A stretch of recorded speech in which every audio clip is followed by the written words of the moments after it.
ये है दिल्ली दर्पण। नमस्कार, मैं नैन्सी कुमारी, आप देख रहे हैं दिल्ली दर्पण टीवी। दिल्ली नगर निगम सेमीफाइनल, क्या है वार्ड 65 का मूड? जैसे कि आपने हमारी पिछली वीडियो में देखा था, हमने वजीरपुर गांव की जनता का मूड बताया था और अब हम पहुंच चुके हैं वजीरपुर इंडस्ट्रियल एरिया में।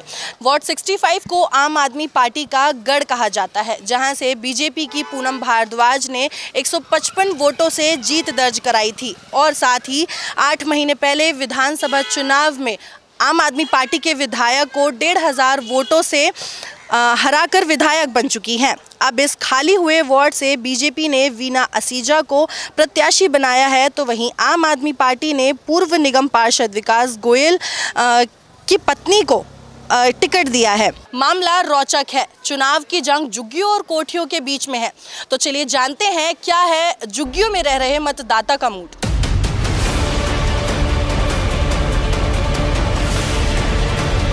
माहौल तो जी पूरे भारत में आप कहीं भी चले जाएं, चाहे बिहार हो, चाहे यूपी हो, चाहे दिल्ली हो, हर जगह मोदी जी का माहौल है।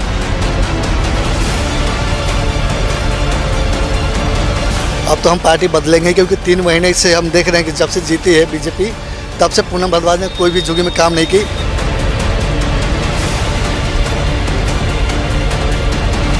अब तो मेरे समझ में तो ये है कि कांग्रेस नेता खड़ा होगा तो वही जीते, ये मान लो।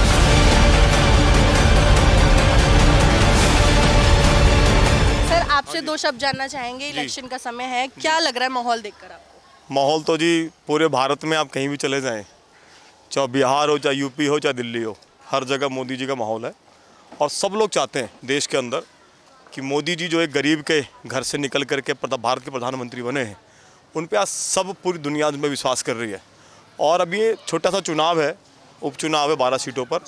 निश्चित तौर पर जिस तरह से बिहार के लोगों ने मिल करके, पूर्वांचल के लोगों ने 202 सीट भर भर के मोदी जी पर विश्वास जताया है और उनको जिताया है, निश्चित तौर पे यहाँ भी सब पूर्वांचली हैं झुग्गी बस्ती के अंदर, और सब बिहार के लोग हैं। जब सर ये जो वार्ड है ना 65 वार्ड को जो है आम आदमी पार्टी का भी गढ़ कहा जाता है, तो उस पर क्या कहेंगे आप? ज़्यादातर वोट यहाँ पर आम आदमी पार्टी के जितने भी गढ़ थे, चाहे उत्तर प्रदेश में सपा के गढ़ थे, बिहार में लालू जी के गढ़ थे, सभी गढ़ में आज आपने देखा कमल खिलने का काम हो रहा है। और निश्चित तौर पर यहाँ भी कमल खिलेगा और खिला हुआ भी है। निगम पार्षद हमारी भाजपा से है, पहले से विधायक यहाँ भाजपा से हैं। इन सब लोगों ने मिल के वोट दिया, तभी ना हमारे सारे विधायक भी हैं, निगम पार्षद भी हैं। निश्चित तौर पर इस बार भी हम 12 के 12 सीटों पर हम जीतने जा रहे हैं दिल्ली के अंदर। सर, आप क्या कहेंगे यहाँ पर जो भी परेशानियां हैं या फिर जो भी लोगों को दिक्कतें हैं, आप जैसे जान रहे होंगे, तो आपके हिसाब से क्या लगता है कि अगर बीजेपी फिर से आती है तो फिर क्या सुधार होगा वापस? देखिए, पिछले 6-8 महीनों से जब से यहाँ पर सरकार बनी है, तो आपने देखा होगा कि काम जितने भी हैं बड़ी तेज़ी से हो रहे हैं। मैं मानता हूँ कि कुछ स्थानीय समस्याएँ हैं, लेकिन स्थानीय समस्याओं का समाधान अगर है तो वो भाजपा है, वो मोदी सरकार है, वो यहाँ की विधायक है, वो यहाँ के एमपी हैं।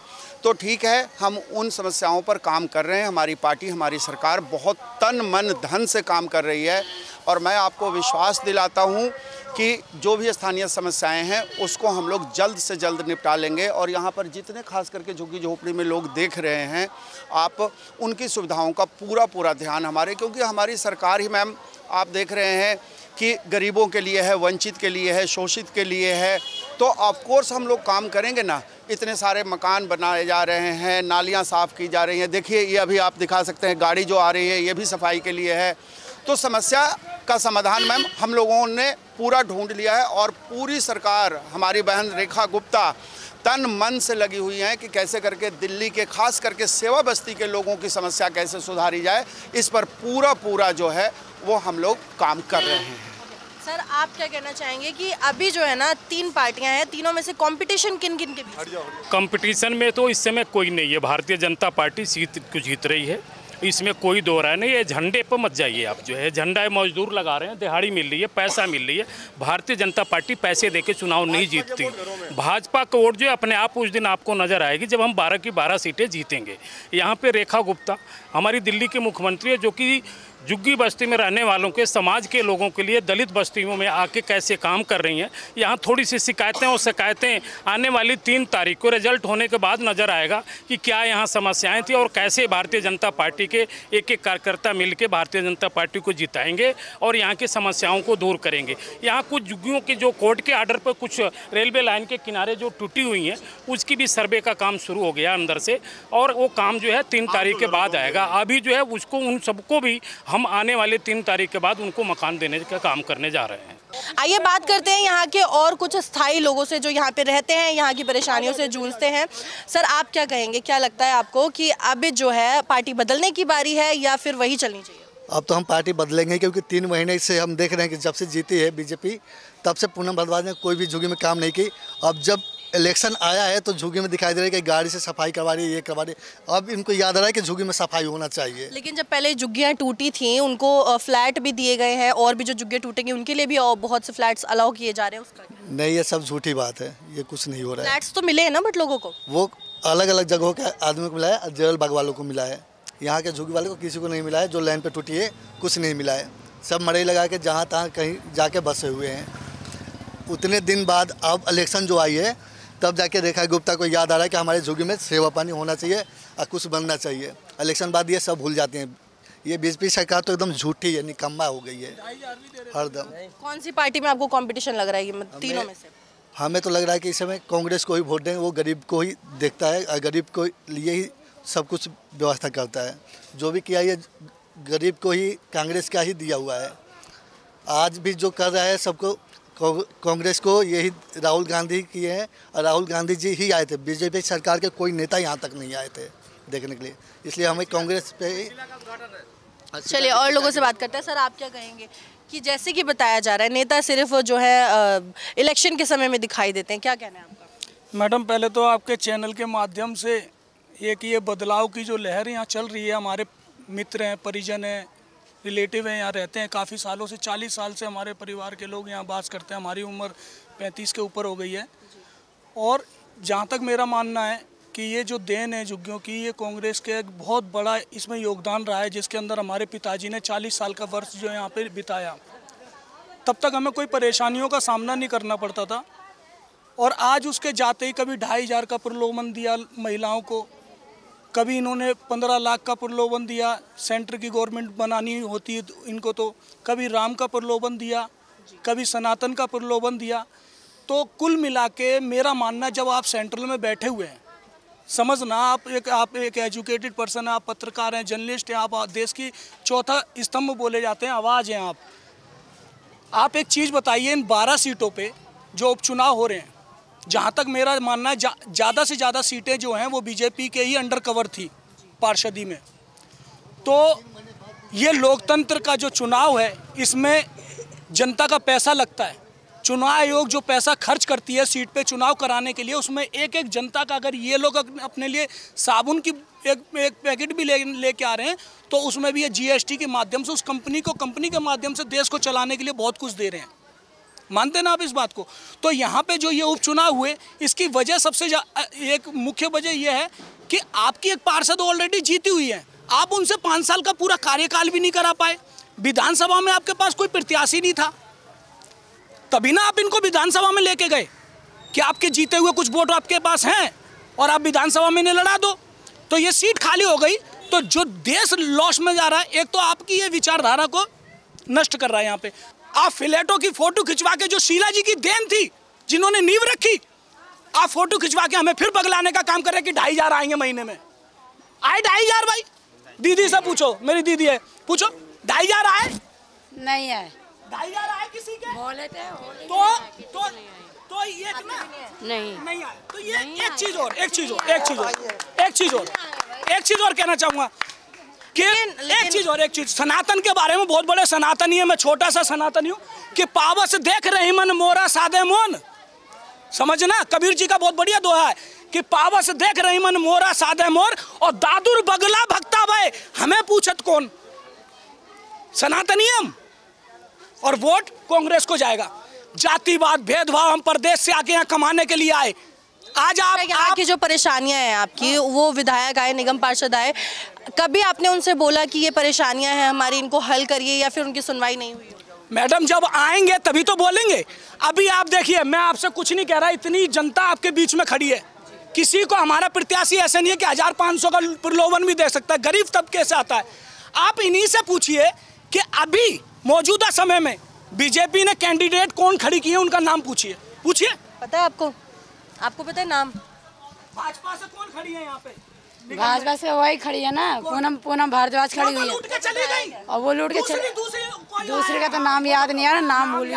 वीना सीजा जी हैं। नहीं, आप मत बताइए नाम, आप उनका प्रचार मत। नहीं, कोई प्रचार नहीं है, नाम एक नॉलेज जरूरी है, नॉलेज जरूरी है। आप बताइए। अच्छा, एक चीज और, अब इनसे एक चीज और पूछ लो। हाँ जी, कि झाड़ू से इन्हें पता है कोई प्रत्याशी है? झाड़ू से पता है आपको? किसी को पता है? तो ये माथा देख के टीका करने वाली जो राजनीति है ना, उसके लिए हम आपको बढ़िया सी मिठाई हम देखिए पहले से ही लेके खड़े आपके लिए। जय कांग्रेस, विजय कांग्रेस, और विशाखा रानी बहुमत से जीत रही है। आप चलाइए, और लोगों से कर लेते हैं ना बात। हम आपका बहुत बहुत धन्यवाद समझेंगे, आपने हमारी। आइए बात करते हैं कुछ महिलाओं से भी। अम्मा कैसे हैं आप? तबीयत ठीक है? हाँ। अच्छा, कितने समय से रह रही हैं यहाँ पे? यहाँ 60 साल हो गए। अच्छा, हाँ। तो अभी जो स्थिति में आप रह रही हैं यहाँ पर, मोहल्ले की स्थिति की बात करें, साफ सफाई की क्या परेशानियां हैं जो देखनी पड़ी? यहाँ तो सफाई भी नहीं हो रही ढंग से, और कोई बात भी नहीं ढंग से है, और न कोई नेता इधर चिंता है। जब वोट डर जाते हैं तो हाथ जोड़ते हैं, और जब वोट नहीं रहता तो एक लात मारते हैं। अच्छा, अगर बात करें इलेक्शन की, तो अभी एमसीडी इलेक्शन है 30 नवंबर को। आपको क्या लगता है, बीजेपी की ही सरकार वापस आ जाएगी, या फिर आम आदमी, या फिर कोई और पार्टी? भाई अब तो जनता ये कहती है कि कांग्रेस को आने चाहिए। क्यों कि कमल का फूल तो खिलते खिलते मुझे 100 साल की उम्र हो गई, और मैं वोट देती हूँ। पहले कांग्रेस को दिया, फिर कमल को दिया, वो कमल खिल भी गया, और वो मोदी कह भी रहा था कि मैं वचन देता हूँ कि 2500 रुपया सिलेंडर फ्री मिलेगा। अब वो मोदी कहाँ डूब गया भाई, अब मोदी कहाँ डूब? लेकिन उन्होंने जहाँ झुग्गी वहीं मकान का नारा भी दिया था। मकान तो मिले बहुत से लोगों को, झुग्गियाँ टूटी, मकान भी मिले। हमें 60 साल हो गई बेटी, हमें कोई मकान नहीं मिले। वोट डरवाते हैं और रह जाते हैं। हमें तो बात, और हमने इस नंबर पे किसी एक पैसा कोई नेता का नहीं लिया। अच्छा, अभी जो है ना, इस वार्ड की झुग्गियाँ टूटने का भी नोटिस जो आया है, क्या कहेंगे उस पर? कौन सा नेता है जो ऐसी मुश्किलों में आपके साथ खड़ा रहेगा? अब तो मेरे समझ में तो ये है कि कांग्रेस नेता खड़ा होगा तो वही जीतेगा, ये मान लो। चलिए और भी लोगों से बात करते हैं, उनका क्या कहना है इस बारे में। और भी महिलाएं हैं, आप क्या कहेंगे? आपको क्या लगता है कि कौन सा नेता परेशानी में आपके साथ खड़ा रहेगा? अभी तक तो कोई भी नेता ऐसा नहीं जो परेशानी में खड़ा रहा हो, ठीक है। अधिकतर से ज़्यादा यही हुआ है, क्योंकि जीतने के बाद कोई नज़र नहीं आता यहाँ पे। अभी आप मानोगे, अभी 4 दिन पहले यहाँ तक पानी था जहाँ पे ये नक्कड़ पड़ी हुई है, तब तक कोई नहीं था। वोटिंग आने से पहले नाले की सफाइयाँ भी होने लगी हैं, सब कुछ दिखाया भी जा रहा है कि साफ़ सुथरा हो रहा है। पब्लिक पागल नहीं है, मजबूर है कि आपको वोट दे रही है, वो गलत बात। जो नेता अगर सामने आता है, झुग्गी टूटने के नोटिस पहुँच गए ना सब पे, है किसी नेता में कि आके कोई सवाल है? सिर्फ राहुल गांधी आए थे ना पीछे, ठीक है, कोई आया नहीं? आया ना, क्यों नहीं आए? लेकिन झुग्गी के बदले जो मकान देने का वादा है, बहुत से लोगों को मिले भी हैं, उस पर क्या? वादा पूरा हो तब तो देखे। आधों को मिला है, आधों को नहीं मिला, वो पब्लिक कहाँ जाएगी? आधी पब्लिक थी नहीं दिल्ली में, पब्लिक तो सारी बसी हुई है ना, बाकी पब्लिक कहाँ गई? बाकी पब्लिक अपना बोरिया बिस्तर लेके गाँव भाग जाए, क्यों भाग जाए भाई? जब सरकार को वोट दे रही है, सरकार को सब कुछ कर रही है, तो अधिकार भी सरकार से ही जमाएगी। तो इस बार आपके पास मौका है एमसीडी में चुनाव करके चुनने का। बिना कहे कांग्रेस सरकार है, कांग्रेस पे पूरा भरोसा है कि वो आएगी और करेंगी? आएगी भी और करेगी भी।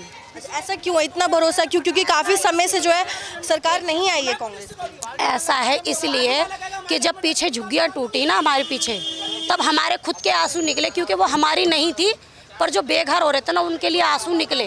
पर उस टाइम पे सिर्फ राहुल गांधी आए थे, जिसमें अन्य नेता नहीं आए थे, तो इसीलिए वो अच्छे हैं, ठीक है। जब वो उतने टाइम आ सकते तो वो आगे कर भी सकते हैं, बात खत्म। ठीक है, और भी महिलाओं से बात करते हैं, उनका आप क्या कहेंगे कि क्या कहना है आपका? जिस तरीके से महिलाएं बोल रही हैं, आपका क्या कहना है? क्या कहना मैडम, जब सरकार यही सुनती नहीं है, जब झुग्गी टूट रही थी। अच्छा, परेशानियाँ बताइए पहले, क्या क्या परेशानियाँ हैं यहाँ पर जो आप डेली बेसिस पे झेलती हैं? डेली परेशानी देखो, यहाँ सबसे पहले तो शौचालय नहीं है मैडम, सबको इतने दूर जाना पड़ता है शौचालय के लिए। पीछे बना हुआ है, आम आदमी कहती मैं बनवाया, बीजेपी कहती मैं बनवाया, कोई भी बनवाया हो, लेकिन अभी तो उनको खोलना चाहिए ना लेडीज़ों के लिए, लेकिन नहीं खोलती। खुला हुआ नहीं है वो शौचालय? नहीं खुला है मैडम, वो इलेक्शन का वेट कर रहे हैं, कौन जीतेगा, कौन समय से बंद है वो शौचालय? अब बन के तो बहुत 3-4 महीने से बना है, क्या कि 15 अगस्त पे खुलेगा, फिर क्या कि दीपावली पे खुलेगा, अभी तक खुला नहीं। आगे अब पता नहीं हार जीत का क्या, अब तो सुनने में आएगा नोटिस भी आगे टूटने का। अभी तो हम बता नहीं सकते क्या करेंगे क्या नहीं करेंगे, लेकिन जब बीच में झुग्गियाँ टूट रही थी पीछे, पढ़ाई भी यहाँ पे बच्चे पढ़ते हैं लिखते, बहुत काम होता है, सब चीज़ का नुकसान, इंसान तो कहीं भी रह ले, मेन मुद्दा होता है बच्चों की पढ़ाई। जैसे मेरी बेटी भी अभी बोर्ड का एग्ज़ाम है उसका 10वीं क्लास का, अब सुनने में आया टूटे कहाँ जाएंगे बच्चे, इंसान तो कहीं कमा खा लेगा, लेकिन पढ़ने के लिए तो होना चाहिए ना इंसान को। इस समय में आपको किस पर भरोसा है कि इनके रहने से जो है हमें सुविधा मिल सकती है? मैम मेरे को तो राहुल गांधी पे भरोसा है, इसलिए कि जब झुग्गियाँ टूट रही थी कोई भी नेता नहीं आया, क्योंकि वो उसको आना चाहिए था, चाहे आम आदमी पार्टी हो चाहे बीजेपी हो। अभी आपको प्रत्याशी पता है कौन है एमसीडी की जो कांग्रेस से है? विशाखा रानी है। ठीक है, तो मतलब कांग्रेस में आपको राहुल गांधी जी का फेस से आप वोट डालेंगी, कांग्रेस से डालेंगी, या फिर जो कैंडिडेट है उनसे? फेस की मतलब ना उस बुरे वक्त पे आके अगले ने खड़ा आया, देखा, घर घर जाके पूरा लाइन पे पूरा देखा, यहाँ तक बीजेपी वाले और ये आपके झाड़ वाले नहीं आए, उनको आना चाहिए था। इंसान अगर हम आपको नेता चुनते हैं तो आपको आना पड़ता है कि इस दुख सुख में आना चाहिए, लेकिन उन्होंने नहीं आया। उस वक्त राहुल गांधी आए तो जाहिर सी बात हम उन्हीं को वोट करेंगे और किसी को कर नहीं। चलिए, जैसा कि आपने देखा कि इस वार्ड की जो ज़्यादा से ज़्यादा बहुमत है वो कांग्रेस की तरफ देखने को मिल रही है, क्योंकि बीजेपी और आम आदमी पार्टी दोनों को ही आजमा लिया है यहाँ की जनता ने। तो हमें पता लगेगा वोटिंग के बाद कि क्या है जनता के मूड में, असलियत में जो भी यहाँ पे परेशानियाँ हैं कभी हल हुआ नहीं, ऐसा यहाँ की जनता का कहना है। आपका इस बारे में क्या कहना है कमेंट बॉक्स में ज़रूर बताइए, और ऐसी और खबरों के लिए देखते रहिए दिल्ली दर्पण टीवी। लेटेस्ट खबरों के लिए सब्सक्राइब करें हमारा YouTube चैनल या फिर लॉग ऑन करें www.delhidarpantv.com। खबरों की कवरेज और विज्ञापनों के लिए संपर्क करें।